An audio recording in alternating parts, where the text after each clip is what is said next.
The story begins as a team of agents arrives at an orphanage and gathers several babies abandoned by their parents. The doctors attach special tags to each baby, enrolling them into a program to become perfect future soldiers. These children are selected at birth and undergo extremely tough training.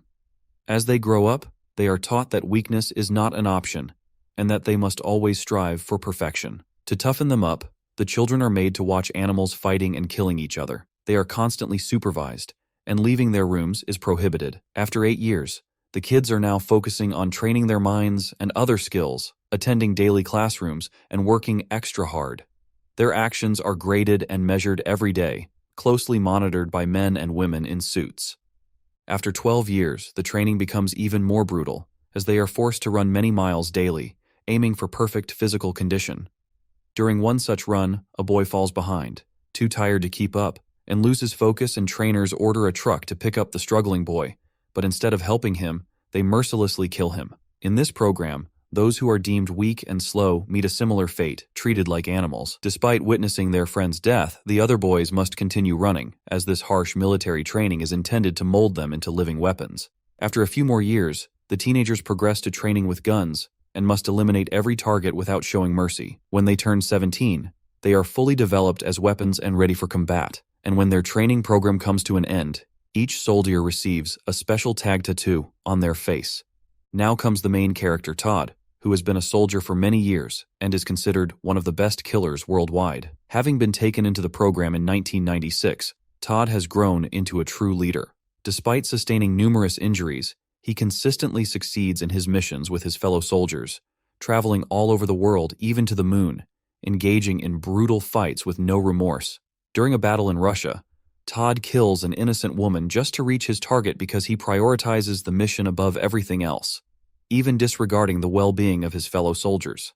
At present, Todd is in between a mission, preparing for combat, and he has never experienced a normal interaction or had the chance to be outside like a regular human. As a seasoned veteran, his entire unit consists of highly experienced soldiers who have been through numerous missions and are considered the best. Meanwhile, Colonel McComb, a high-ranking officer, has created a brand new soldier program because he initiated the project in the past.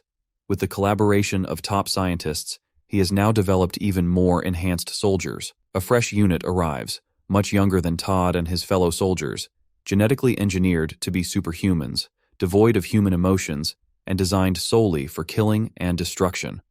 Colonel Meekum boasts that their aggressive emotions will make them far superior in battle.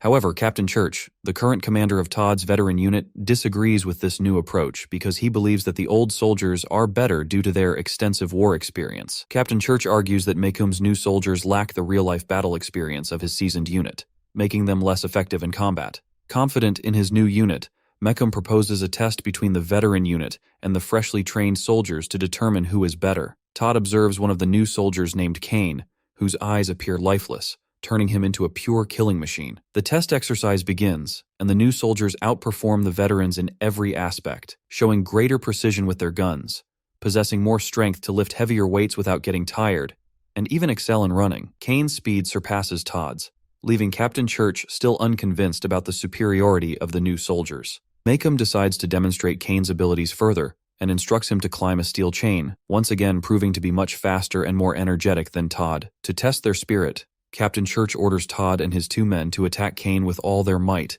and a fierce battle ensues, resulting in 2 soldiers falling down, defeated by Kane's strength. As the dust settles, Todd is the last one standing against Kane, who remains incredibly powerful. In a brave attempt, Todd jumps on Kane, injuring his eye and face. However, Todd is eventually knocked out from the intense struggle, and Captain Church fears that Todd might have lost his life in the fall. Kane lands on the ground, and Meekum becomes furious with him for his injuries because he believes Kane is now a soldier with a defect and of no use. Thinking Todd is dead, Captain Church decides to accept a new group of soldiers, and Meekum orders the officers to discard the bodies of the fallen veteran soldiers as garbage, since they are no longer useful. The veterans who are still alive are not killed but are relieved of active duty and assigned to unimportant military tasks. On a garbage disposal planet called Arcadia, a lonely place with massive piles of garbage making life extremely difficult, a giant garbage ship arrives. Todd wakes up on the garbage spaceship surrounded by the bodies of dead soldiers and heaps of trash, and the ship continues to unload more trash. Terrified and confused, Todd wonders how he ended up in this situation, and as the lower parts of the ship open, the trash is released. Todd tries to hold on, but he eventually falls onto the planet and miraculously survives the fall and finds himself on a towering heap of garbage, surrounded only by shipwrecks and rubbish. As Todd walks down and explores, he realizes he's not entirely alone on this planet, as he spots several people covered in rags. Seeing them as his only chance of survival, Todd decides to follow them. And soon, a massive storm begins to hit, and Todd struggles to withstand its force. Already injured and weakened, he manages to find shelter and ends up in what appears to be a graveyard, a sad reminder of how many people have perished on this lonely planet. Continuing his journey, Todd comes across what seems like a space colony, and to his surprise, he discovers that these resourceful people have built their houses from garbage and ship parts. The colony turns out to be populated with many individuals who have found a way to survive in this harsh environment. Suddenly, a powerful gust of wind knocks Todd to the ground. He fights to stay conscious and notices some kids curiously observing him before he eventually passes out. Upon discovering Todd's presence, the colony is in a state of panic and confusion because it has been many years since anyone came to this planet, so they are bewildered about how he managed to find their colony. Some colony members are skeptical and mistrust Todd, while others want to offer help. Soldiers from the colony investigate if Todd arrived with someone else, but they are disappointed to find out that he is entirely alone, while Mace and his wife Sandra take care of Todd as he recovers from his injuries.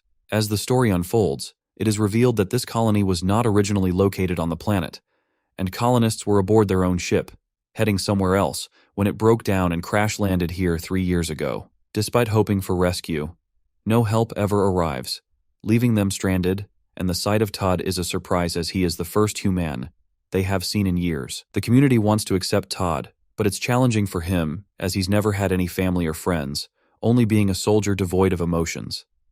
The people in the colony prefer a very relaxed lifestyle, which feels strange to Todd, making it hard for him to adapt to their daily lives, especially with the harsh weather on the planet, making survival difficult.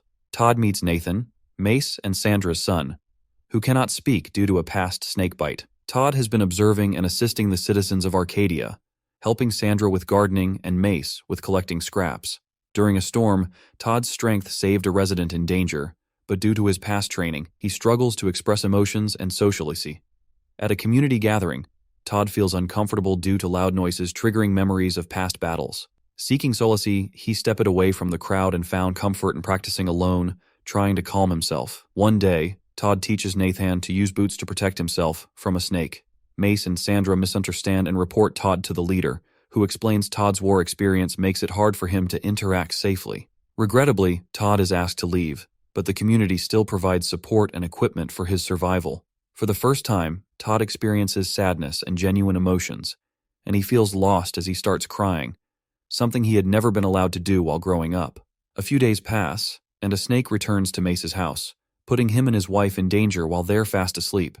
Fortunately, Nathan quickly reacts and kills the snake using his boots, just as Todd had taught him earlier. Mace realizes he had misunderstood Todd's intentions all along. Todd was trying to protect them.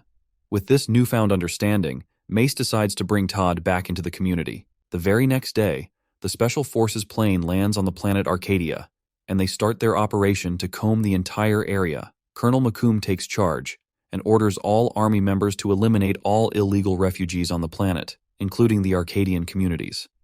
Panic ensues among the residents of the Arcadia community as they rush to find safe hiding spots and leave the area in large numbers. As Mace and Todd are about to hide from the Special Forces, Mace gets shot with a cannon, resulting in serious injuries. He realizes he won't last much longer and urgently asks Todd to protect his wife and son, who considers Mace his leader. He takes the request as an order and promises to fulfill it. Meanwhile, Captain Church and Colonel Meckham argue about the mission because Captain Church believes the people on the planet are civilians who should be protected, and he advocates canceling the mission. However, Colonel McComb is higher rank forces Captain Church and his subordinates to follow his orders, and as the 3 soldiers sent by Colonel McComb attack the citizens, Todd appears unexpectedly from the roof and kills them. He then collects weapons and equipment from the fallen Special Forces soldiers to prepare for the next battle. Upon his return, Sandra asks Todd if Mace has died, and he confirms.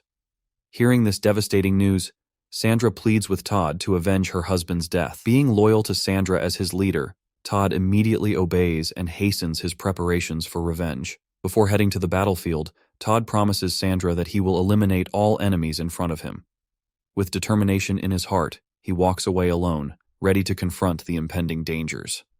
Despite fighting alone, Todd utilizes superior strategies and guerrilla techniques to defeat each enemy easily. He cleverly employs snake nests, underwater disguises, and strategically placed bombs to take down many foes. Additionally, Todd successfully destroys several enemy tank vehicles, leaving only one under Kane's control. Unfortunately, Kane survives Todd's explosion and quickly heads to the Arcadian community hideout to kill its residents. Upon learning of his special forces' demise, Colonel Meekum becomes furious and orders the preparation of high-explosive bombs to obliterate everyone in the area. As evening approaches, Todd plans to lead Sandra, Nathan, and the other Arcadians to a safer location where Kane unexpectedly appears and challenges Todd to a duel. With concern for the safety of Sandra, Nathan, and the citizens, Todd instructs Sandra to take Nathan and gather the others in their hideout. He then engages in a one-on-one fight with Kane.